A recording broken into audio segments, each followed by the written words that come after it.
La bienvenida a Caroline Ávila. Muchísimas gracias, Caroline, por estar en esta entrevista con Wambra. Muy buenos días.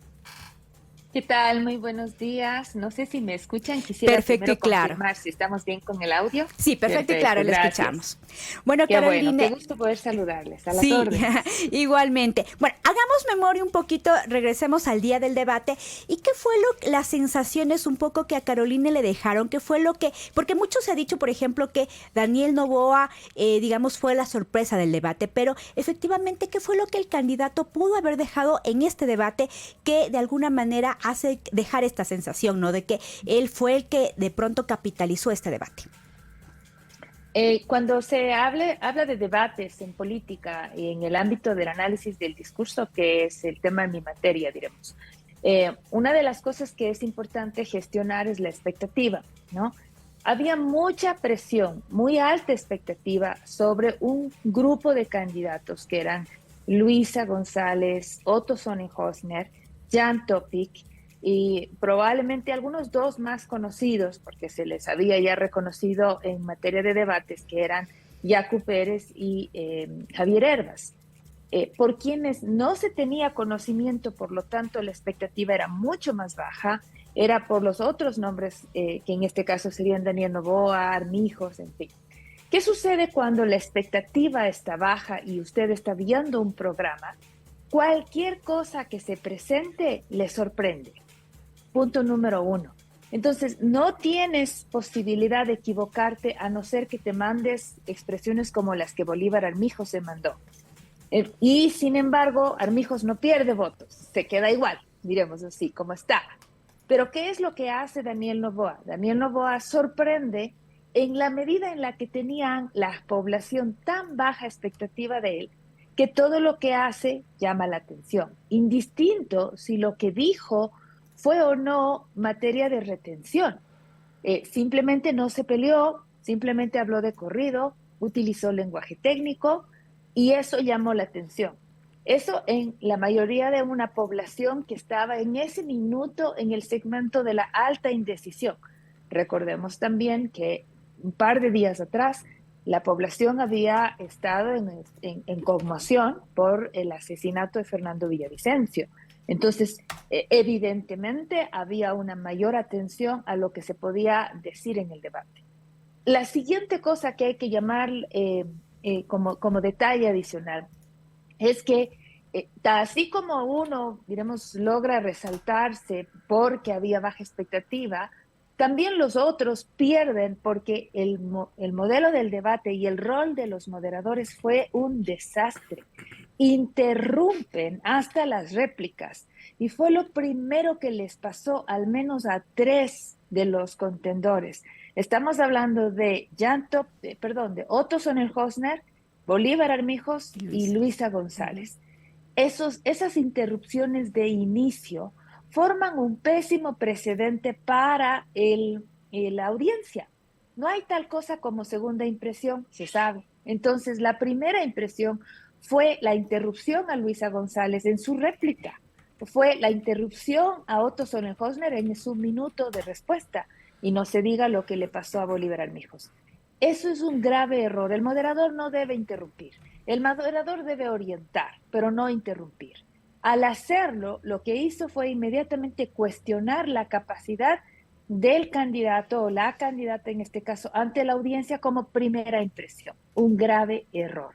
Por eso, por ejemplo, se acostumbra a tener el primer minuto, el de introducción, o por último los primeros 30 segundos, precisamente para darles a todas las candidaturas la posibilidad de soltar esos nervios en un primer momento, en un primer round, y después sí arrancar ya con las preguntas, con el debate, con el meollo del asunto, ¿no? Para que las primeras impresiones puedan ser más honestas, más justas, no en este espacio de interacción que fue absolutamente mal llevado en mi modesto criterio. Uh-huh. Y con esto en mente, a propósito del debate, lo importante de lo que sucede en el debate es un tema que en este caso crece, diremos, por la expectativa, pero sobre todo es la conversación del lunes y del martes, es en el post-debate, en donde se genera esta suerte de de instinto, diremos, de la gente, de preguntar, oye, ¿quién es este Daniel? ¿Cómo fue el asunto? ¿Qué fue lo que sucedió? Esta conversación del post-debate fue altamente favorable a Daniel Noboa. Y es allí en donde, diremos que él aprovecha, y ahí sí con suma inteligencia, aprovecha un buen uso de las redes sociales, que es en donde está hoy en día buena parte de esa conversación, y diremos que trata de insertar junto con todas las herramientas que tiene hoy en día para los jóvenes, que son esa mayor población de indecisión, trata de insertar su imagen más que su mensaje, y cuando se habla de su mensaje, es un mensaje que escapa por completo a lo que hasta este momento los ecuatorianos estábamos escuchando.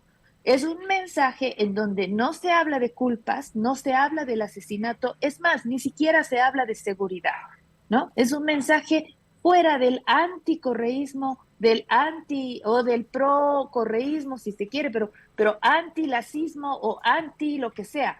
Ni siquiera se habla de mafias como términos o de narco como términos. Son términos absolutamente negativos y satanizados y peyorativos que no los usa Daniel Noboa, y eso hace que se conquiste al menos unos 15 puntos a su favor. Él termina con una votación de 23 puntos.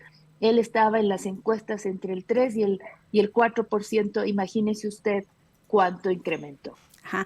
Y ahora, ¿por qué, digamos, Daniel Noboa no era de los candidatos que, si se quiere, estaba en la mira de los análisis políticos?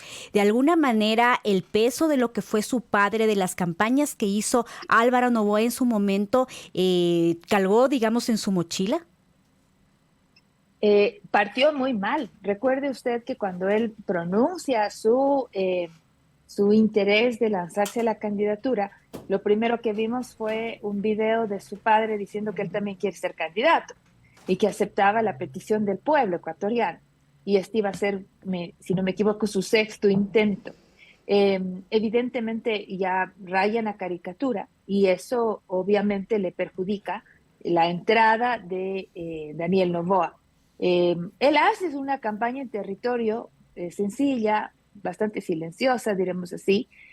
Tienen las brigadas, que no es menor, ¿no es cierto?, este trabajo, pero es una constante allí, permanente, como para no dejar de hacer presencia. Yo recuerdo, yo vivo en Cuenca, acá vino un par de ocasiones, a pesar de tener una vicepresidenta cuencana, se le escuchó muy poco a Verónica acá, y Verónica es una política, diremos que recientemente venía de hacer presencia fuerte en medios y en el escenario político porque fue candidata a la alcaldía. Llevó un 5% de votación, es verdad, pero fue una candidata, la única mujer en ese momento. De manera que me llamó mucho la atención el muy, muy bajo perfil de Verónica en el espacio, diremos, político acá. Más fuerte perfil, por ejemplo, tuvo Erika Paredes, que era la otra vicepresidenta cuencana que estaba en disputa, diremos Con que era la Otto. vicepresidenta de Otto, exacto. Diremos que bajo ese contexto, la campaña de Daniel Noboa era muy de bajo perfil, ¿no? Entonces, bajo esa línea, salirse además de la caricatura que representa en el imaginario era el primer desafío.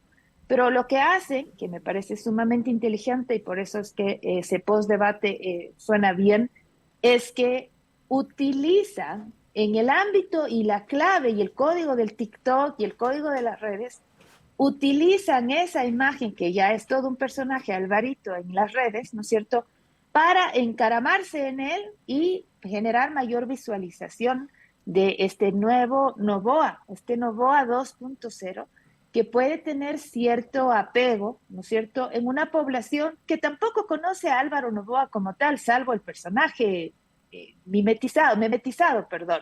Entonces, entenderle, darle carne y hueso a una idea no es nada raro, diremos, y le fue funcional.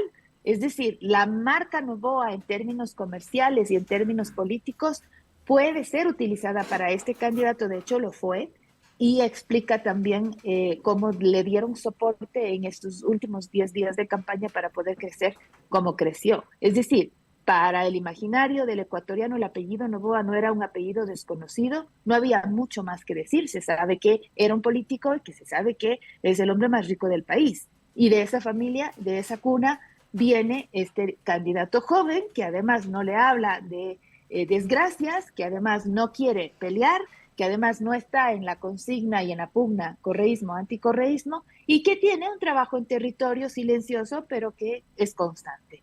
Diremos que con eso le alcanzó. Nadie más sabe quién es él.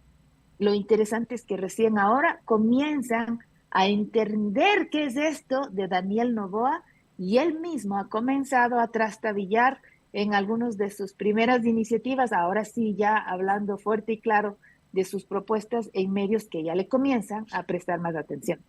Y es curioso, Carolina, que usted menciona, digamos, el papel que, más bien dicho, no jugó Verónica Abad, que es la candidata a la vicepresidencia, y más bien fueron visibles tanto Anabela Sin como también la esposa de Álvaro Noboa, Lavinia, Lavín. ajá, y digamos, hablemos de este papel, ¿no es cierto? Porque más bien como, digamos, que Verónica Abad fue más ocultada, digamos, y por qué más bien resaltar estos otros dos personajes.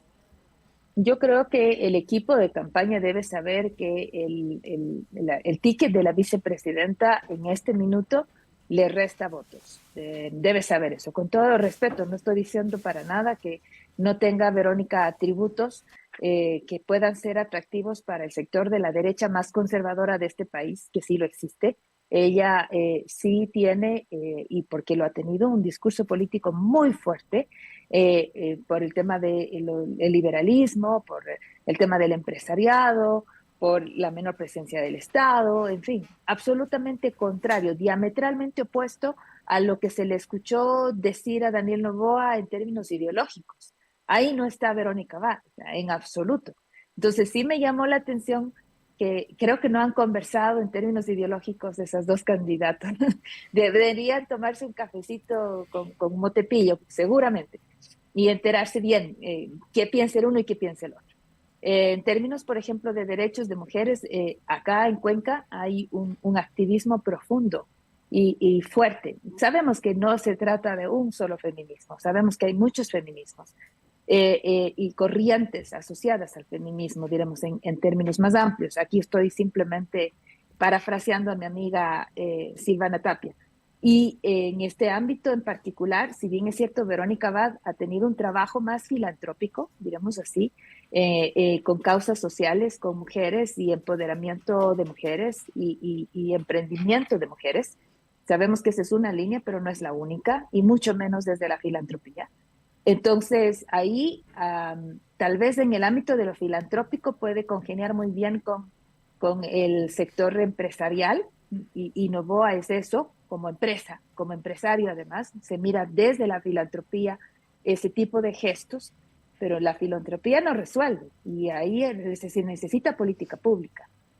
Hoy día le estaba escuchando que el rol de la vicepresidenta, en el caso de ganar, va a ser el sector social, que normalmente suele pasar cuando no se entiende a la mujer en la política, le mandan al sector social y listo, cuando probablemente el rol de Verónica pudo ser mucho más fuerte en el sector productivo, por ejemplo, con el coaching en términos ejecutivos que ella ha hecho y con todo el tema de emprendimiento que ha sido su consigna política durante más de 20 años.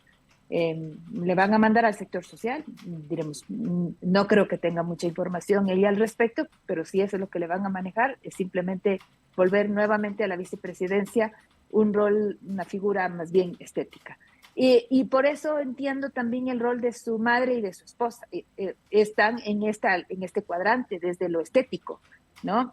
Poniendo a la mujer en el sector social como rol más frágil, femenino y dulce, para abrazar y besar y ofrecer espacios diremos, de acogida, de apañamiento, si tú quieres, ¿no es cierto?, en las brigadas. No es una situación de política pública. Entonces, ahí hay un interesante, yo creo que hay una conversación pendiente en los medios sobre, y lo pongo aquí en este en particular porque este es un medio de comunicación que justamente tiene esa conversación en tema de derechos. Yo creo que aquí, por ejemplo, en Wambra debería cuestionarse y profundizar más que cuestionarse profundizar las políticas en derechos que ambas propuestas tienen, ¿no? Sabiendo con conciencia y con profundidad cuáles son los roles que están teniendo, por ejemplo, las mujeres en las dos candidaturas, en las dos propuestas. Claro, un tema bastante interesante porque no es lo mismo decir que, por ejemplo, los hombres van a lo productivo, ¿no es cierto? El sector muy Claro, importante claro. y las mujeres van a besar guaguas, básicamente, ¿no es cierto? Parece que el Eh, candidato está reservando ese lugar. claro. Esa es la estética, ¿no? Por ejemplo, la esposa hasta ahora ha cumplido ese rol más bien estético y muy funcional, además, muy útil, porque sus redes sociales han sido en este minuto absolutamente utilizadas para efectos de la campaña.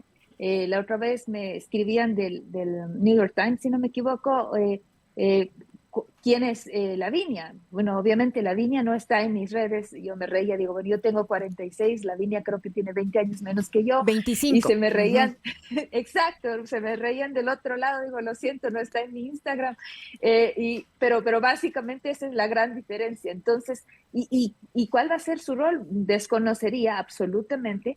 ¿Y qué es lo que ha estado haciendo hasta ahora? Es trayendo todas sus capacidades de influencer a que la gente, los jóvenes conozcan al marido. En el fondo, en este minuto ella es vehículo, ¿no? Ella es vehículo. Ahora, lo interesante sería ver el rol político que va a tener, si es que va a tener alguno, o simplemente va a estar en ese rol estético, como por ejemplo ha estado de alguna forma, no sé, es que no se me ocurre, porque a veces uno preferiría roles estéticos cuando la intervención suele ser no muy adecuada, y eso es justamente lo que estamos viviendo actualmente en el gobierno de Guillermo Lasso, pero no le hemos escuchado a Lavinia, no sabemos su opinión, sus criterios, que es distinto al caso de la madre, ¿no? De Anabela, sí, pero Anabela no es parte del equipo político, no es candidata, es familia, no sería ético, prudente o correcto que intervenga ni ella ni su padre en las decisiones que en materia ya de política pública y en gobierno se hagan, porque no está bien. O sea, tranquilamente la Viña Balbonesi puede llegar a ser una María de Lourdes 2.0.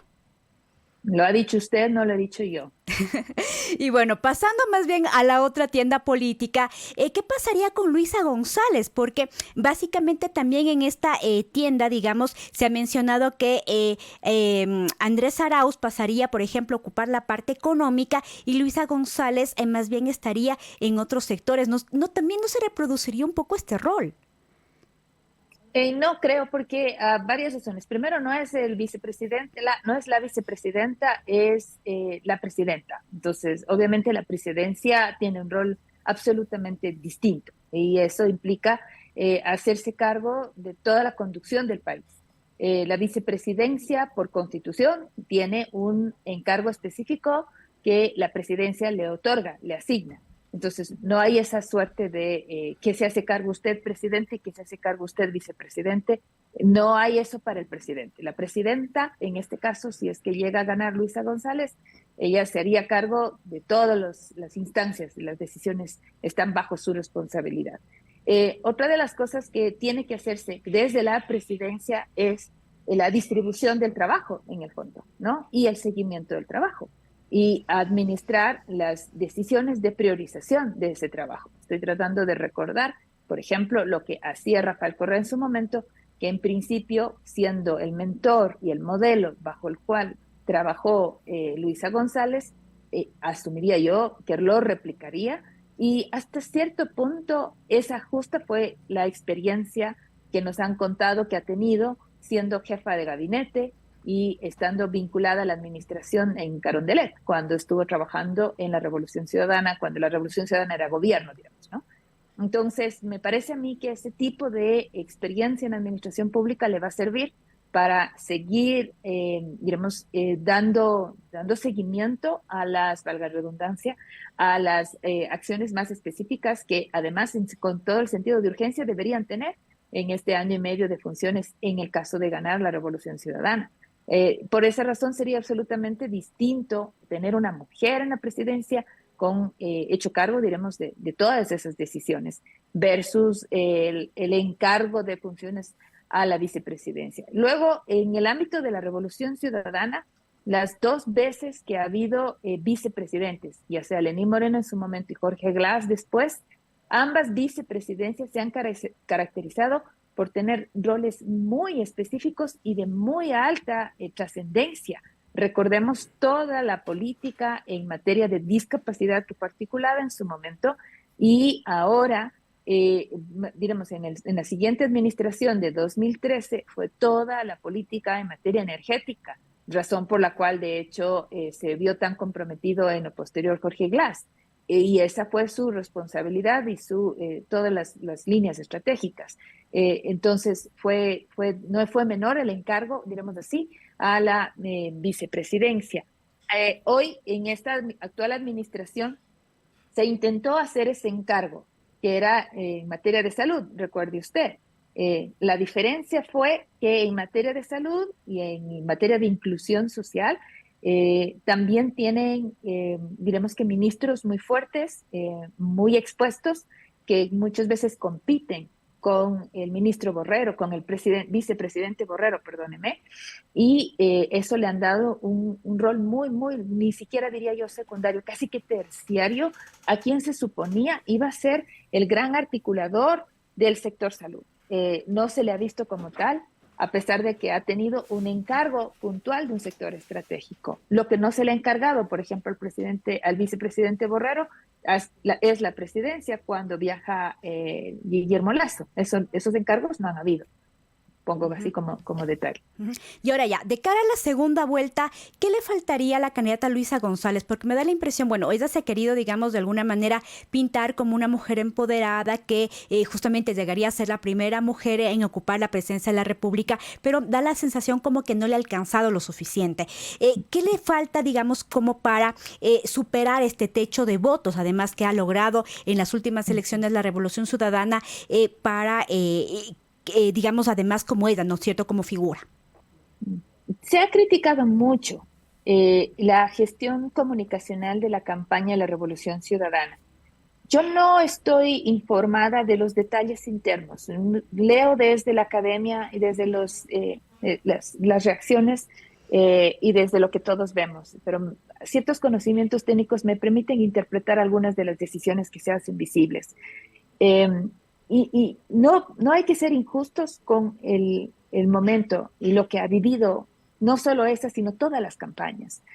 Es una elección completamente distinta y pasó por la muerte de uno de los candidatos que significó un tsunami políticamente hablando en media campaña, que ha cambiado la historia en términos electorales.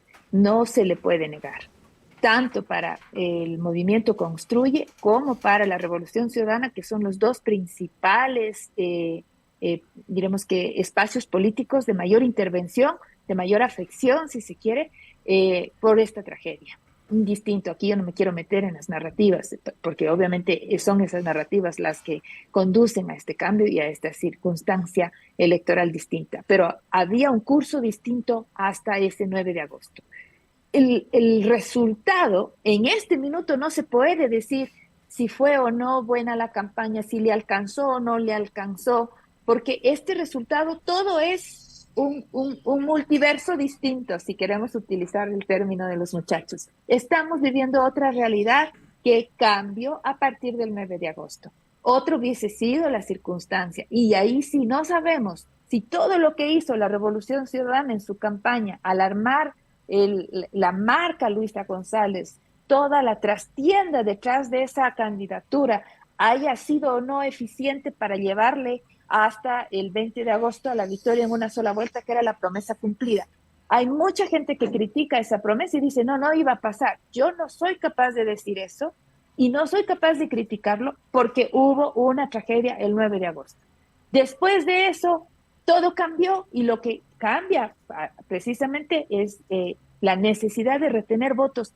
Así como ganó votos Daniel Noboa en una semana, en 10 días estaban perdiendo votos la Revolución Ciudadana con la misma velocidad, con la misma intensidad.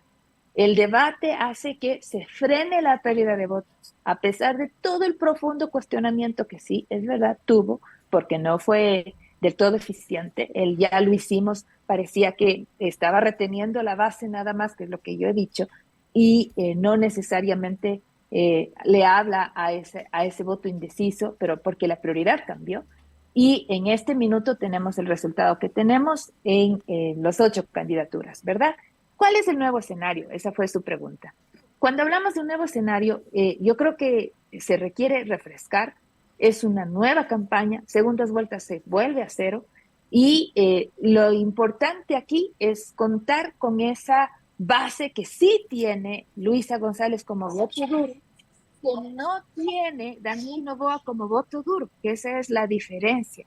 Los votos que recibe Luisa González son los que no se le fueron, con los que se quedaron con ella a pesar de todo, o los que inclusive volvieron en esos últimos 3 días. Los votos de Daniel Noboa son los votos que eran indecisos, inclusive que se trasladaron hasta a partir de así como ya qué importa, en el último momento, frente a la urna decidieron. Y esos votos son medio golondrinas, pueden cambiar, pueden variar. Entonces, lo primero que necesitan es reafirmar votación, Daniel Noboa, y en el caso de Luisa González, tratar de continuar esa ola de crecimiento que ya venía 2 o 3 días antes del 20 de agosto. Adicional a eso, veo que han hecho 2 cambios en su estética, han cambiado, han hablado más hacia la mujer, ella utiliza inclusive, nosotras estamos felices, nosotras está dirigiéndose más hacia ese público de mujeres empoderadas. Entonces, eso me parece como una señal interesante de hablarles a ellas, que al final del día son más de la mitad de la población, y que podría ser tal vez también, por el otro lado, el talón de Aquiles de Noboa, como acabamos de explorarlo. Y también veo que ha puesto una fractura, una frontera política nueva en este caso, que es los pobres o la ciudadanía más que los pobres, los ciudadanos, eso es lo que ella está planteando, versus el empresario, ¿no? Y esa narrativa de alguna manera funcionaría si es que también los medios le dan ese mismo planteamiento. El empresario Noboa. ¿Y cómo vamos a plantear a los empresarios si son o no cercanos al pueblo, si son o no justos con el pueblo, si conocen o no las necesidades del pueblo? En el discurso de concesión de su victoria, Luisa González ha dicho que no es eso y que todo lo contrario, ya vivimos un gobierno de ese tipo y estamos viviendo un lazo 2.0. Hasta ahora ese ha sido el matiz, pero obviamente el santo grial no ha sido conquistado ni de lejos. ¿Quiénes son ellos? Los votantes de 42 años para abajo, que son mayoritarios, aquellos que estaban en el masivo grupo de indecisos, son estos jóvenes muy informados, que no necesariamente les interesan estos clivajes y que están mucho más por las causas específicas que requieren ser tomados en cuenta con seriedad, es decir, no piden demagogia, con seriedad y con cercanía y con inmediatez. O sea, es un desafío enorme y requiere territorio, cercanía y aire, porque también hay que llegar con ellos a través de las redes.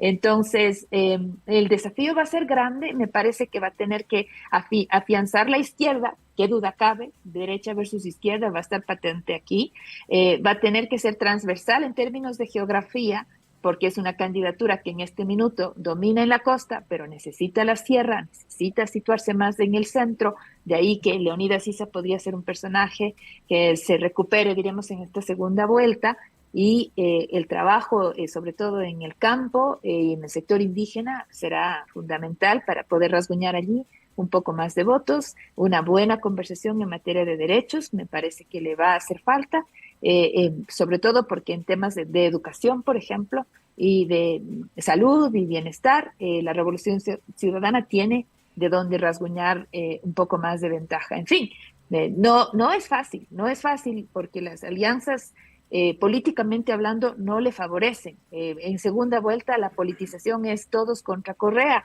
y eso ya se vivió hace 2 años atrás y es muy duro poder salir de ese clivaje. Pero habrá que ver si es que Daniel Noboa logra mantener en ese segmento del centro en el sentido de ni correísta ni anticorreísta, para poder sostener buena parte de su base de votantes. Si él mantiene esa conversación, el clivaje no se cumple y eso le da más alternativas también al correísmo. Caroline, muchísimas gracias. Sin duda una entrevista Gracias bastante a ti. interesante. Nos podemos quedar órdenes. toda la hora, pero bueno, Sí. avanzamos con otros temas. Muchísimas gracias. Igual, que esté muy bien. Gracias por la invitación. Está